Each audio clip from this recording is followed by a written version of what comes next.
അടിക്ക് തിരിച്ചടി എന്ന നയം തന്നെയാണ് ഇന്ത്യ സ്വീകരിക്കാൻ പോകുന്നത്. അതായത് പാകിസ്ഥാനിലെ ജനങ്ങളെയല്ല, അവിടുത്തെ തീവ്രവാദികളെ മുച്ചൂട് മുടിക്കാൻ തന്നെയാണ് ഇന്ത്യയുടെ തീരുമാനം. സൈനിക നീക്കം എങ്ങനെയാകണമെന്ന് ഇന്ത്യ ആലോചിക്കുന്നതിനിടയിലാണ് ഏറ്റവും പ്രധാനപ്പെട്ട വിവരം പുറത്തു വരുന്നത്. അതായത് ഇസ്രായേലിൻ്റെ സൈനിക ഫൈറ്റർ ജെറ്റുകൾ ഇന്ത്യയിലേക്ക് വന്നു എന്നുള്ള ഏറ്റവും നിർണായകമായ വിവരം. അതായത് ഇസ്രായേൽ എന്ത് സഹായത്തിനും ഇന്ത്യക്കൊപ്പമുണ്ട് എന്നതിൻ്റെ തെളിവാണ് ഇസ്രായേലിൻ്റെ സൈനിക ഫൈറ്റർ ജെറ്റുകൾ ഇന്ത്യയിലേക്ക് വന്നു എന്നതിൻ്റെ സൂചന നൽകുന്നത്. മാത്രമല്ല, ഇസ്രായേലിൻ്റെ പൂർണ്ണ പിന്തുണ ഇന്ത്യക്കുണ്ട്. ഇസ്രായേലിലെ മൊസാദിൻ്റെ കുറച്ച് ഉദ്യോഗസ്ഥർ ഇന്ത്യയിലേക്ക് വന്നിരുന്നു. അവർ IB-യുമായും റോയുമായും സംസാരിച്ചു. മാത്രമല്ല, ഹമാസിൻ്റെ പങ്ക് പൽഗാം ആക്രമണത്തിൽ വളരെ സാന്നിധ്യമായി ഉണ്ടായിരുന്നു എന്നുള്ള മുന്നറിയിപ്പും ഇസ്രായേൽ ഇന്ത്യക്ക് നൽകിയിട്ടുണ്ട്. കഴിഞ്ഞ കുറച്ച് നാളുകൾക്ക് മുൻപ് ഇസ്രായേലിൻ്റെ പ്രതിരോധ മന്ത്രാലയം, അതായത് ഇൻ്റലിജൻസ് വിങ്, ഒരു വിവരം ഇന്ത്യക്ക് രഹസ്യമായി നൽകിയിരുന്നു. അതായത് പാക് ഒക്കുപ്പൈഡ് കാശ്മീർ POKയിൽ ഹമാസിൻ്റെ വലിയ സാന്നിധ്യം ഉണ്ട് എന്നും ഹമാസിൻ്റെ ചില നേതാക്കൾ പാകിസ്ഥാനിലെത്തി പാകിസ്ഥാൻ്റെ ആതിഥേയത്വം സ്വീകരിച്ചു എന്നും ലഷ്കർ-ഇ തൊയ്ബയുടെയും അൽ-ഖ്വയ്ദയുടെയും കമാൻഡർമാരെയൊക്കെ ഹമാസ് കണ്ടു എന്നും ചില പദ്ധതികൾക്ക് പ്ലാൻ ഇടുന്നതായുള്ള വിവരങ്ങൾ ലഭിച്ചിട്ടുണ്ട് എന്നും ഇസ്രായേൽ ഒരു നിർണായക വിവരം ഇന്ത്യക്ക് കൈമാറിയിരുന്നു. അതിന് പിന്നാലെ ഇപ്പോൾ യുഎസിൻ്റെ വ്യോമവിമാനം ജയ്പൂരിൽ ഇറങ്ങിയിട്ടുണ്ട് എന്നുള്ള വിവരവും കിട്ടുന്നു. അതായത് ഇസ്രായേലും US-ഉം ഇന്ത്യ എന്തോ നീക്കത്തിന്, ശക്തമായ തിരിച്ചടിക്ക് തയ്യാറെടുക്കുകയാണ്. അതിന് പൂർണ്ണ പിന്തുണ നൽകുകയാണ് ഇസ്രായേലും US-ഉം എന്നുള്ള വിവരങ്ങളാണ് പുറത്തു വരുന്നത്. നേരത്തെ തന്നെ INS വിക്രാന്തും INS സൂറത്തും പൂർണ്ണ സജ്ജരായി നാവികസേന ഒരുക്കി നിർത്തിയിട്ടുണ്ട്. ഇത്തവണത്തെ അടി നാവികസേനയിലൂടെയാകും എന്നുള്ള ചില സൂചനകൾ പുറത്തു വരുന്നുണ്ട്.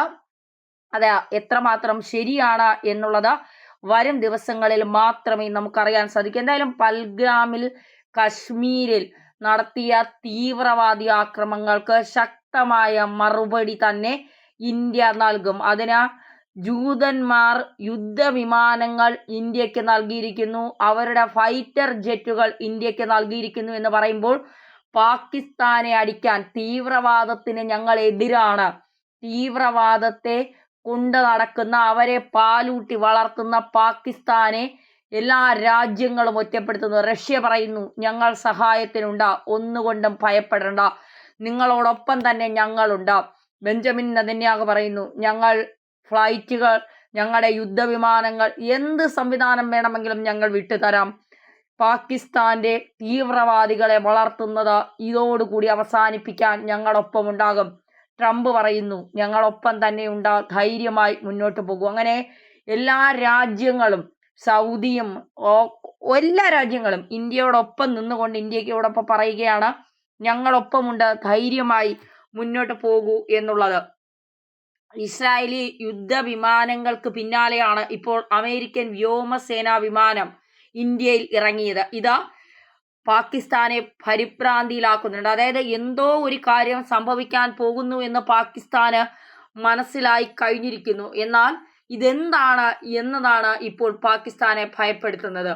ആക്രമണത്തിന് ശേഷം ഒന്നും പഴയതുപോലെ അല്ല എന്ന് പാകിസ്ഥാന് നന്നായി അറിയാം. രാജ്യത്ത് മുഴുവൻ ഇതിൻ്റെ അലയടികൾ, അതായത് ഇന്ത്യ മഹാരാജ്യത്ത് മുഴുവൻ ഇത് അലയടിക്കുന്നുണ്ട്. ഭീകരവാദികളെ തീർക്കണമെന്ന ഒരേ സ്വരത്തിൽ എല്ലാ ജനങ്ങളും ഒന്നിച്ചു പറയുന്നുണ്ട്.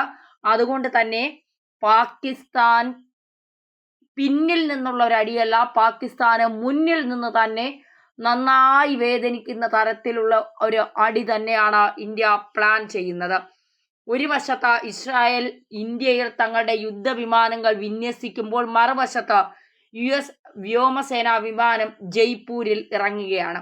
എന്തായാലും ഇത് വലിയ ഊഹാപോഹങ്ങൾക്ക് ഇടവരുത്തുകയാണ്. എന്താണ് ഇന്ത്യ ചെയ്യാൻ പോകുന്നത്? ഇന്ത്യക്കാർ പോലും ജിജ്ഞാസയിലാണ്. എന്തായിരിക്കും ഇന്ത്യ ചെയ്യാൻ പോകുന്നത്?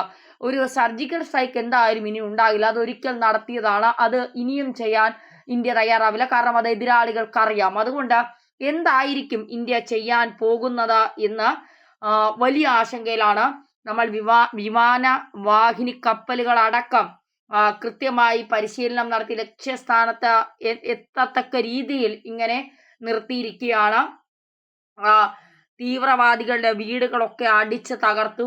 ഒരു തീവ്രവാദിയുടെ അമ്മ തന്നെ പറയുന്നുണ്ട്, സൈന്യത്തിന് മുന്നിൽ കീഴടങ്ങിയാലും സൈന്യം അവനെ വെടിവെച്ച് കൊന്നാലും ഒരു പ്രശ്നവും ഇല്ല എന്നുള്ളത്. മാത്രമല്ല, ഇന്ത്യയിൽ ഇരുന്നു കൊണ്ട് തന്നെ പാകിസ്ഥാന് വേണ്ടി ജയ് വിളിക്കുന്ന, പാകിസ്ഥാനെ സഹോദര തുല്യമായി കാണുന്നവരെ ഒക്കെ ഇന്ത്യൻ ഉദ്യോഗസ്ഥർ, ഇന്ത്യയിലെ ഉദ്യോഗസ്ഥർ അവരുടെ ഒക്കെ സോഷ്യൽ മീഡിയ അക്കൗണ്ടിനെതിരെ, അവരുടെ പ്രസ്താവനയ്ക്കെതിരെ, അവരുടെ കമന്റിനെതിരെ ഒക്കെ അവർക്കെതിരെ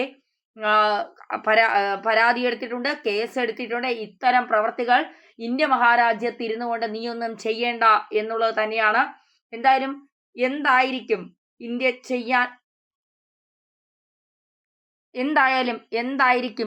ചെയ്യാൻ പോകുന്നത് എന്നുള്ളത് റിപ്പീറ്റ് ഉണ്ട്.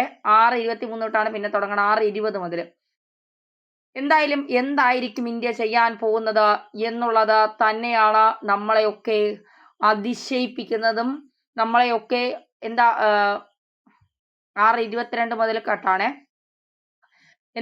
ഇന്ത്യ എന്തായിരിക്കും ചെയ്യാൻ പോകുന്നത്? ഇത് തന്നെയാണ്. സിന്ധു നദീജല കരാർ റദ്ദാക്കിയത് മാത്രമല്ല, വാഗ അട്ടാരി അതിർത്തി അടച്ചത് മാത്രമല്ല, എല്ലാ പാകിസ്ഥാനികളും ഇന്ത്യ വിട്ട് പോകണമെന്ന് 48 മണിക്കൂർ നൽകിയതൊക്കെ നയതന്ത്രപരമായ കാര്യങ്ങൾ. സൈനിക തലത്തിൽ ഇന്ത്യ എന്ത് ചെയ്യും? അതാണ് ഇപ്പോൾ ചോദ്യചിഹ്നമായി നിൽക്കുന്നത്. ആ 6 ഭീകരരെയും എവിടെയാണ്, അവരെ എപ്പോഴാണ് പിടികൂടുന്നത്? അവരെ പിടികൂടേണ്ട എല്ലാ തന്ത്രങ്ങളും രാവും പകലുമില്ലാതെ ഇന്ത്യ എടുക്കുന്നുണ്ട്. ആ തീരുമാനം എങ്ങനെയായിരിക്കും?